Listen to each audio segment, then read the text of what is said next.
You know what? I forgot first block, and then I forgot second block, and I actually had someone absent second block.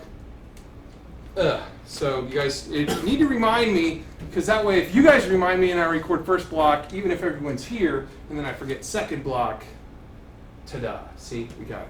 There we go. And I like you guys better than second block. So I think you should put a sign right in the middle of the board. I got one there and record there. There was a sign here. I need to have one right here. I can't put. I guess if I put one in the middle of the board, then I would have to move it. Yeah, then you can move it back. I should put it right here because that's where the recorder comes up.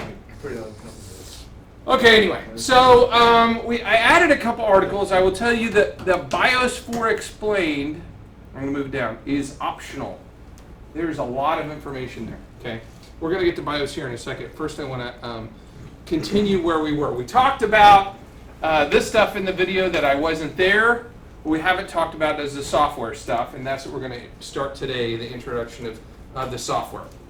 If I've got all these things working on my PC and everything here is in there, doesn't mean I have anything that's usable. Okay?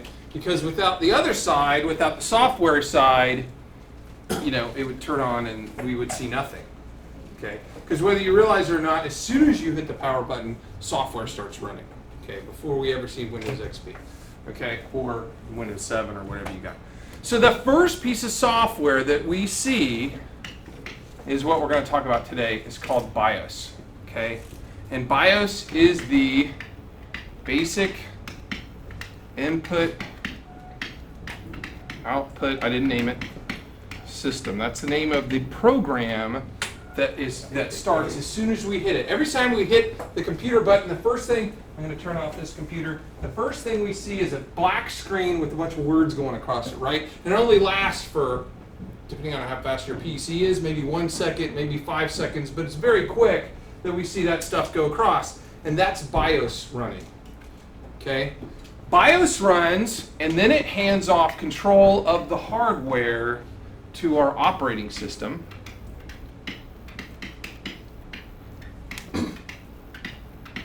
Which we're going to talk about some different operating systems that exist here in a second. And then, finally, we have our programs that we can run. Okay? So, really, our computer goes BIOS, does its thing, hands off control of the hardware then to the operating system, and then while we're in the operating system, we can run all of our other programs, like Microsoft Word and whatever. Minecraft. What's that one that my kids play? Is it Minecraft? Yeah. Oh my Lord. They spend so much time. Now my 6-year-old's doing it. I mean, really? Is it that fun? Is anybody here a Minecraft player? Yeah. It's pretty fun. It's that fun. Is it? Because you know what? I watch them play, and I'm like, this is the graphics of a game from the 80s. Yeah. And this is what, and we were so happy when we got good graphics, and you guys are playing a game that's, like, really?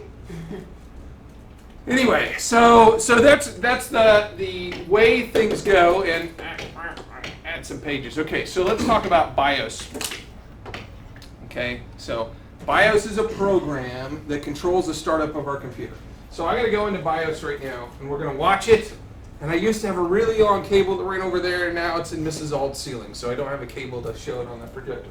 So if I push the power button on this computer, I'm in the way. Okay, so I see this.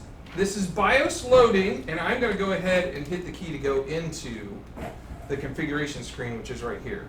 Normally we don't do that. Normally all we do is we see the thing go by, and it goes by like that, right? I'm restarting again. We see, in this case, the little Dell thing goes by. We see it for a second, talk about what kind of video card's in there. Does it find its end? Didn't even see that. It went by so fast. Okay, BIOS happens like that, and then we're going to talk about the process of what BIOS does. And I will tell you that there is a question on the test on what the boot order is. That's part of BIOS. And look, I've got an article that I added for you that has it on there. This is a long article.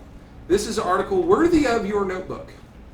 I'm transcribing some of it. I'm not going to go over the whole article right now. Okay, but I'm going to go through some of the steps here.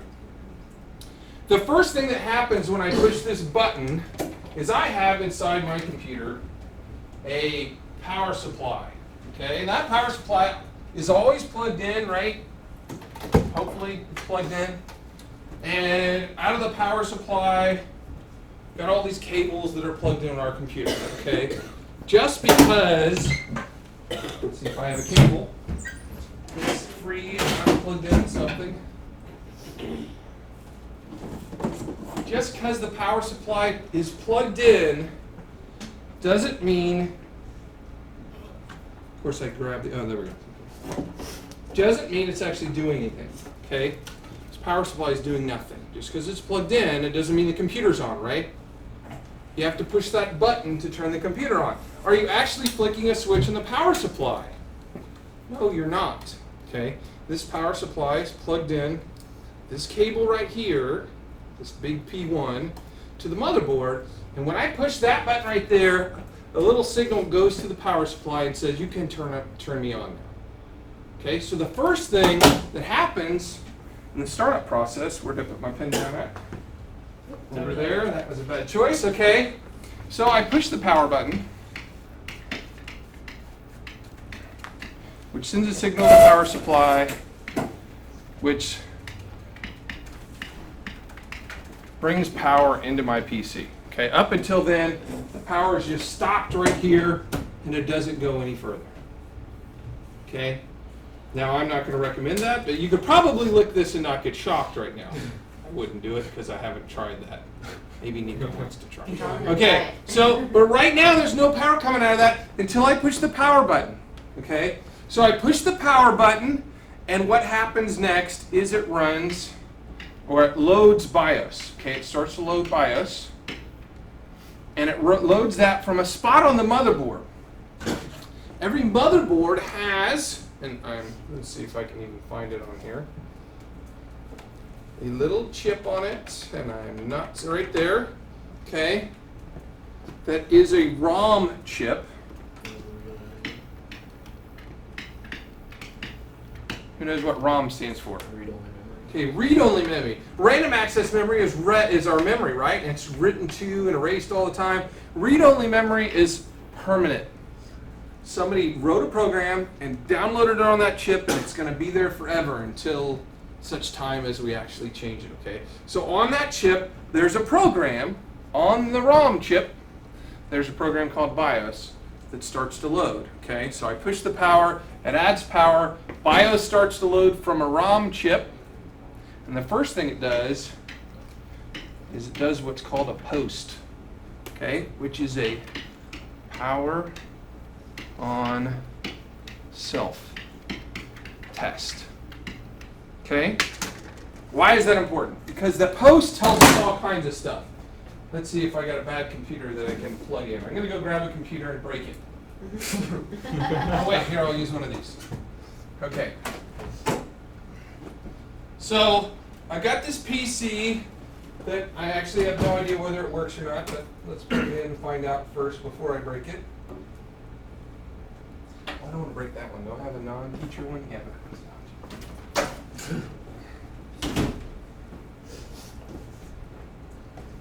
Okay, the power on self test goes through and runs a little test on all the hardware inside the PC. Well, that's a lie. On most of the hardware inside the PC to see if it's there and working. Okay? And we get, let's see if I get anything when I plug it in. Okay. Did you guys hear any beeps, any sounds when I did that? No sound is a good sound, okay? No sound is a good sound. Let's...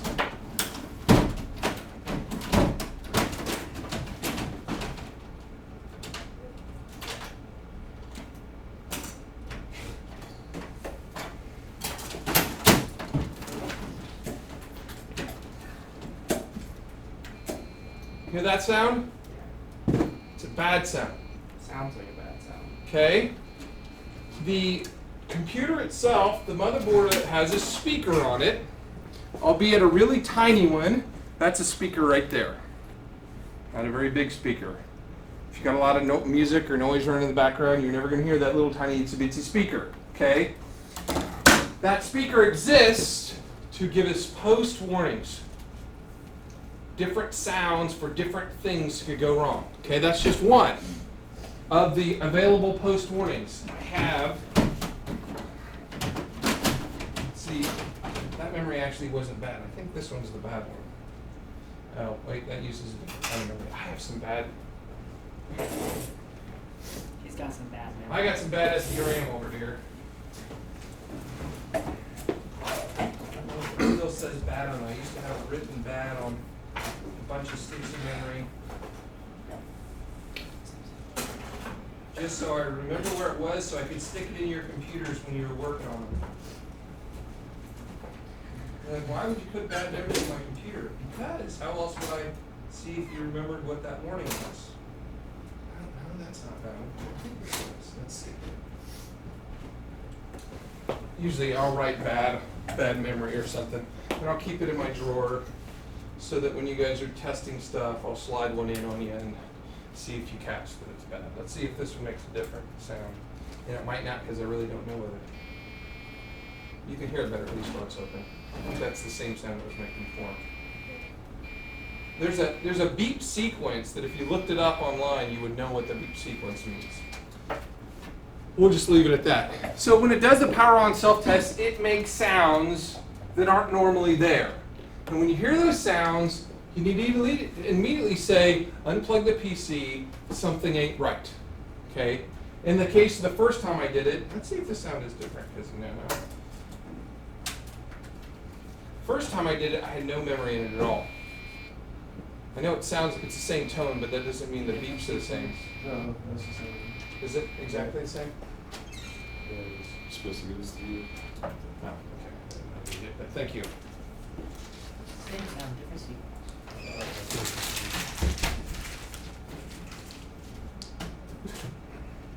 Okay, so the start sequence now is I push the power button and it adds power.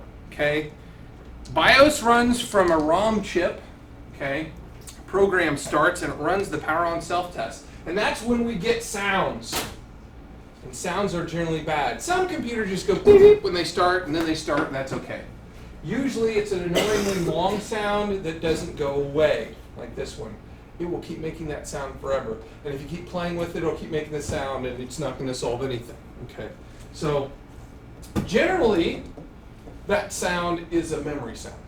Okay, because other than power, we talked about this the other day, other than power, if I want a PC to run, we're going to assume that we need power because otherwise it's just a brick, right? So other than power, what are the three things I said we needed a PC to run? I need a CPU, memory, and a motherboard. Okay? ARD. Okay. There. There's already an R there. Oh, man. I gotta start that word all over again. Okay.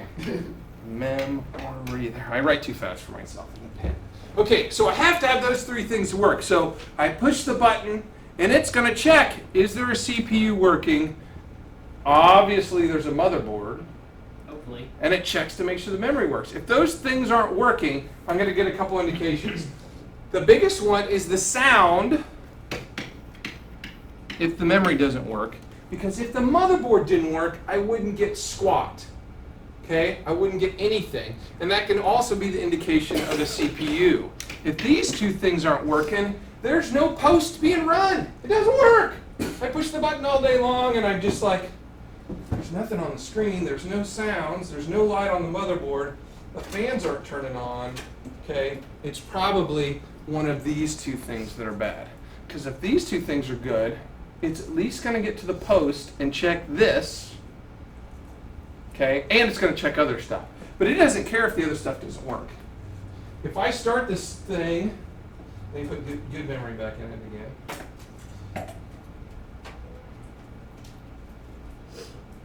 And I unplug the hard drive. I'm unplugging the hard drive, by the way. Just pretend you can see me doing that. Okay? Does it make any noise? No, it doesn't care if the hard drive doesn't work. It's just going to say I don't have a hard drive. Because computers will work without a hard drive. They'll work without a CD-ROM. They'll work without speakers. I don't know why I'm not. I think there's something wrong with this monitor, actually.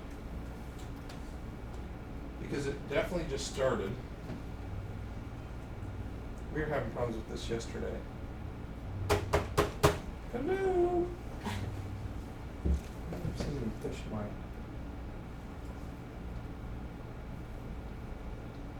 I'm getting nothing. On my monitor. My monitor may have died on me. Because normally I would at least get the monitor something when I unplug that says the monitor's on. I'm getting that. So this might be on right now, and I don't know. The fans are all on and everything. But anyways, we heard a little beep and it went, okay? If the other things aren't plugged in, it just says I don't have those. But it knows these things I have to have. Without these things, I won't run. And if they don't work, I will tell you. And I will annoy you with that ever non-ending You can't turn it off other than unplugging it, okay? So I get my power on self-test that runs, okay? And then it's going to go through some system checks as part of this power on self-test to say, this is my writing, who am I, okay? It's like a person with amnesia. Every single time you turn the computer on, it doesn't know who it was, but its memory comes back real fast, okay? It has no idea what's in here initially when you turn it on, and that's part of what the post does. And what BIOS is doing is it kind of runs around the motherboard connections and say, is anybody here? Is anybody here? Is anybody here? Like my thing, okay? So it runs around and just checks in. Do you got any hard drives? Okay, hey, you're a hard drive. Okay, do I got any CD-ROMs? Yeah, I got a CD-ROM. And it runs around the motherboard, figuratively speaking, and checks all those connections and sees who's there. Okay? And if everybody's there that it thinks it should be there, it just goes on and says, okay, operating system, here's your computer. Okay? And if things have changed, I might get a little thing on there that says, system memory has changed. Press F1 to continue or F2 to enter setup. Because inside here, I'm going to, if I can get it shut down, inside here there are options in BIOS. It's a program, and I can go into that program and change the configuration of our computer, okay? Now, I'm going to use some terms. The ROM specifically is called the CMOS ROM, okay? You're going to see that somewhere. Think of the C as the configuration ROM. Well, that is not what it stands for at all. It's something metal oxide something. Here, I'll show you exactly what it is. I'll Google it because I always forget. CMOS.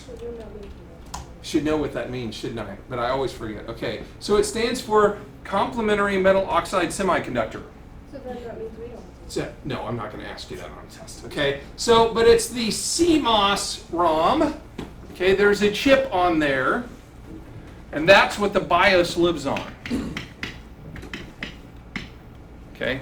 BIOS lives on that chip. That, what is it again? See, I already forgot it. The complementary metal oxide semiconductor ROM. Yeah, he's already know. Okay? So, on the CMOS ROM lives the BIOS, that program. Okay? I'm going to restart it up again. And everyone has a different key button to enter the BIOS program. In the case of Dell's, they're almost always F2. Okay? And I'm going to tell you, most of the ones here are F2 or the delete key, because you guys are going to go into BIOS a bunch. Okay? You guys are going to go, and you're going to go into BIOS on every computer in the district. Okay? Every single one. You're going to go into BIOS. And they all look different. This BIOS is completely different than the BIOS on my machine. I'll reboot my machine here in a minute. It's not going to look anything the same because there are different people that make BIOS. So there's like 10 different companies that make BIOS, the program. Just like there are different versions of Word, there are different versions of PDF readers, there's all kinds of different programs. And this happens to be Dell's. And all Dells don't look the same. If I got into BIOS on that one, because it's not a GX280, it looks different than this one. But they all have some things that we can change and we can set up. Okay? Can I change the settings on CMOS ROM? It's a trick question. No. ROM stands for read-only memory, right? But there's also CMOS RAM. and that holds our configuration. Okay, and when I say configuration, there are some things that we change. What is today? White. What is today? Friday. What is today? 14. Okay, September 14th. How does the computer know that it's September 14th when it says the little date in the bottom right-hand corner of your PC? It doesn't look over at the clock, right? It doesn't have any eyeballs. Because somebody, at some point, set it up in the CMOS. They went into BIOS, which is the name of the program, and they changed the date and the time, and they hit save, and it saved it on CMOS RAM. It's saved in there. Now, RAM is what? Random access memory. Okay, random. Okay, so it is random. Is it? What did I spell wrong the other day? Okay, is this RAM volatile? Could it go away if I turn off the power? Yes, Yeah. it can, because that's the nature of RAM. But what do I have on my motherboard that supplies power all the time? Can we see? SKC. What do I have on my motherboard that supplies power all the time? I have a battery. Okay? That's all that battery does, is it provides just enough power to hold the information in CMOS RAM. That's why when you unplug your computer, it doesn't forget what today is, because of that little battery. It's all it does. That's how it remembers passwords that you put on the BIOS. That's how it remembers the boot order. That's how it remembers what hard drives are in there. That's all that battery does. And how come when the power goes out, it forgets what day it is? It doesn't forget what day it is unless the battery's bad. If the battery's bad, which it is in some, like Mr. Sanderson has one down in his room, and it says power low, change battery or something like that on the warning when this comes up. I can't remember exactly what it says. Because every single time his power goes out and comes back on, it resets back to 1990 or something. Every time our power Okay. goes out, my desktop resets to 2004. Okay, so yours resets to 2004, and that's how it knows, because they're in the BIOS, stored on CMOS ROM, there is a default date that it says if it's that date, something is wrong. Okay, it used to be 1970. Just so you know, every computer used to reset to 1970, because there weren't any computers in 1970, no PC computers. So when this one lost its CMOS battery, and there was CMOS batteries way back then, in the 80s, okay, it would go, it's 1970. And then the computer would say, it can't be 1970, you dummy, my battery's bad. And that's what it would do. It'd come, when it does its little check, it would say, battery's bad. And you would have to get $2.95 and go to Walmart, buy a new CR2032 battery. What? That's ridiculous. $2. It's about $2.50 or whatever, and this is a CR2032 battery. They all use the same ones. Because of the watch battery. Okay, it's not a watch battery. That's bigger than a watch battery. That's a motherboard battery. Watch battery. Okay, so that battery is what holds the information in RAM. ROM doesn't go away, and it can't be changed.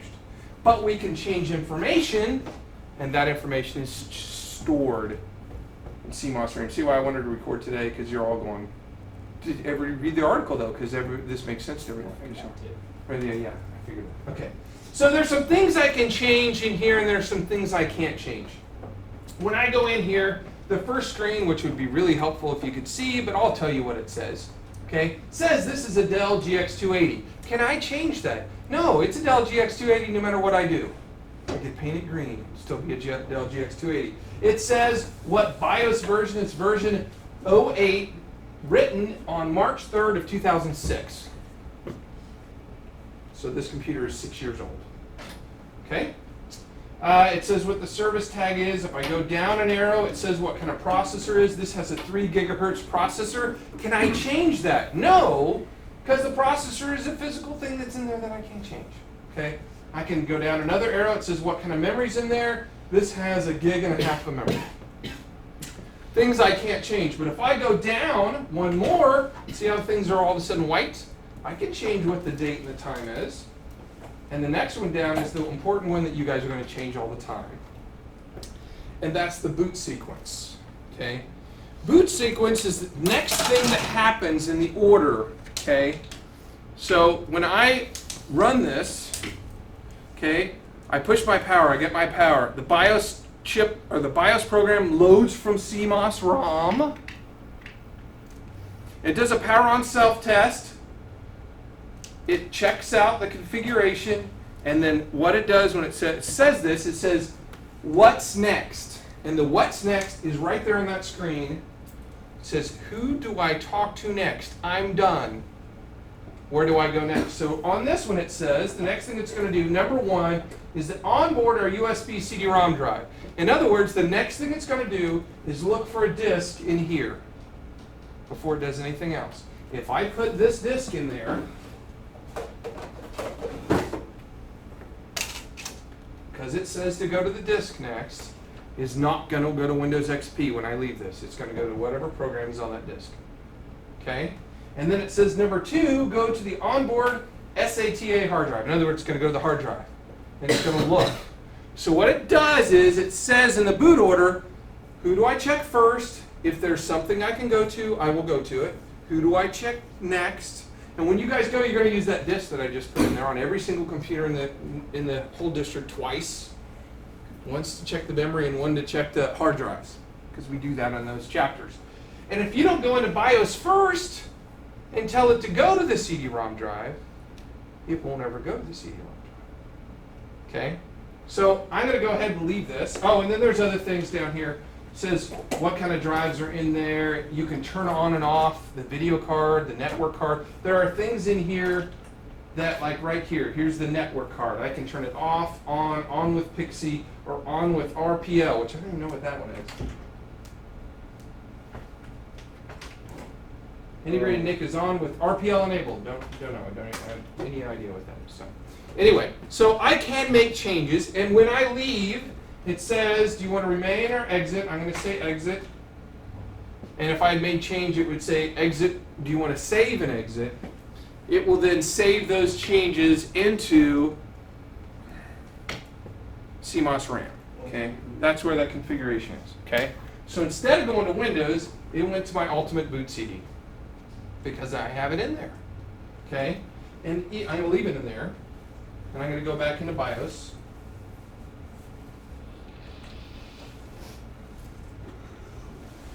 And if I go down here to the boot sequence and make it so the hard drive is number one, even though I have that disk in there still, it doesn't look at it anymore. Okay? Because I told it what order, so now when it goes to the boot order, it says, I'm going to go to the hard drive first, and so now it's going to the hard drive. And it's not going to the CD-ROM. And why is that important? Because if you've got a test with the CD-ROM and you didn't go into BIOS first and tell it to go to the CD-ROM, you're going to end up here and you're going to go, oh, now I got to wait. Because we don't turn it off right now. That's really bad on a PC. You got to wait till it's all the way at the logon screen, hit the power button, and wait again. And it would have been so much easier just hit F2, look at the boot order, and then let it boot up. Okay, so now I got to wait the whole time. So it looks at that CMOS RAM. It looks at the boot order, and then it looks for something to boot from, whether it's a CD-ROM. I have an Ultimate Boot CD flash drive, so I don't have to carry a disk around. I can keep this in my pocket. When I check something, I can just pop it in there, and I can do the same test without carrying a CD around for computers that can boot from a flash drive. All of them can. And then it loads up, and it loads up our operating system.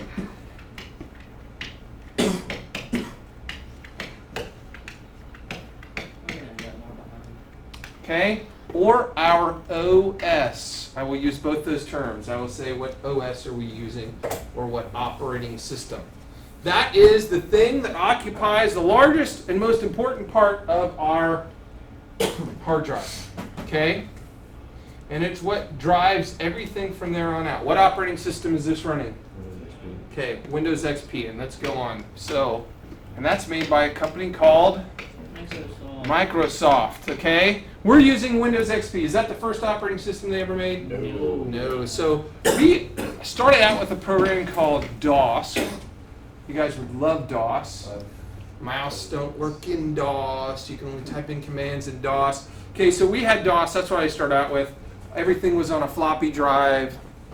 You booted to DOS, and then you could type edlin, and you could go to a line editor and type your paper one line at a time and use the arrow keys, and it was so fun. And then we got Windows 3.1. Where did Windows 1 and 2 go? I don't know. Oh, I'm not gonna lie, I would like to use one of those typewriters. What? I would like to use one of those typewriters. You'd like to use a typewriter? Yeah, they look cool. Which I typewriter? have a typewriter, Those but it old ones broke. where you It's type fun, and you but have it's to move also it really back. hard. Oh, you can't. Oh, that's such a pain. Then you have to have separate ribbon end to try to delete stuff. So we got Windows 3.1, and Windows 3.1 gave us that magical invention, Mouse. mouse. Windows 3.1 was still kind of stupid because you could only have one program open at a time.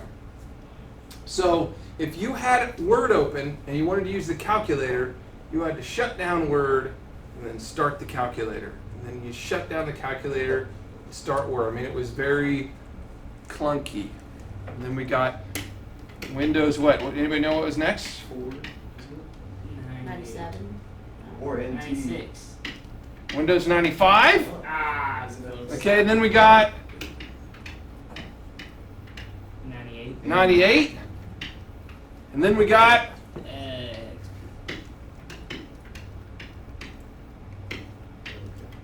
Oh, 98. second edition, which was not the same as Windows 98, although it looked exactly the same. You may know what we got in second edition? A printer. I don't know. We got, where'd I put it? Flash drives. USB! Oh, USB. Oh, it's,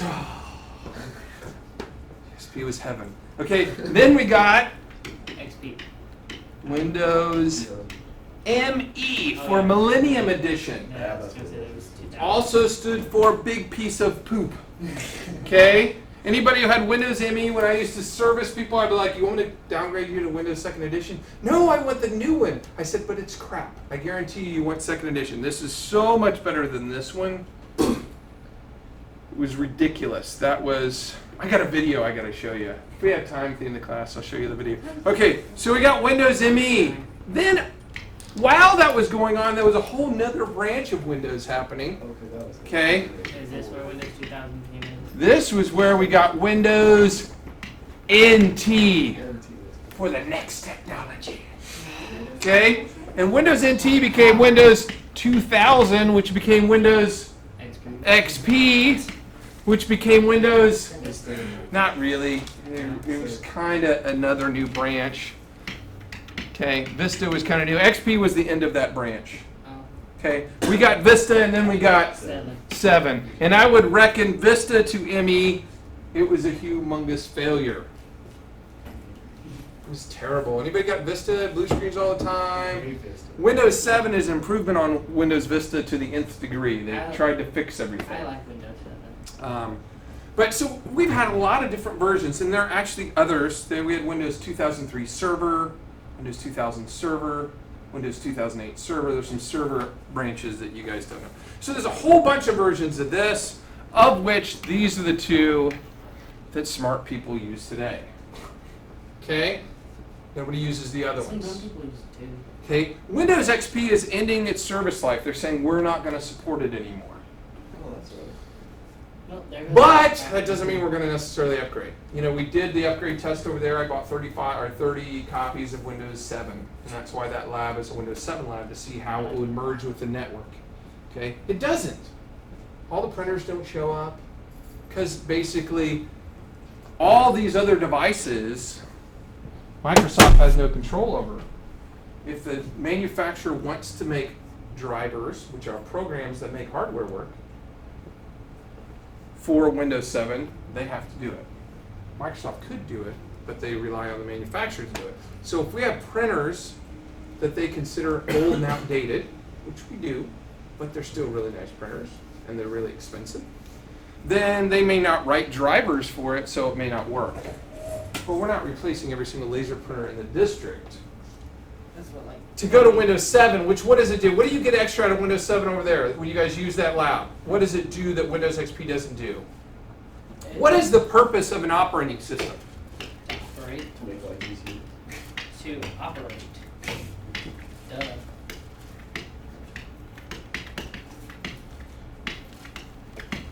What is the purpose? It is to give us an interface to the hardware And that's its main purpose. It allows us to use my stuff, right? It allows us to use the hardware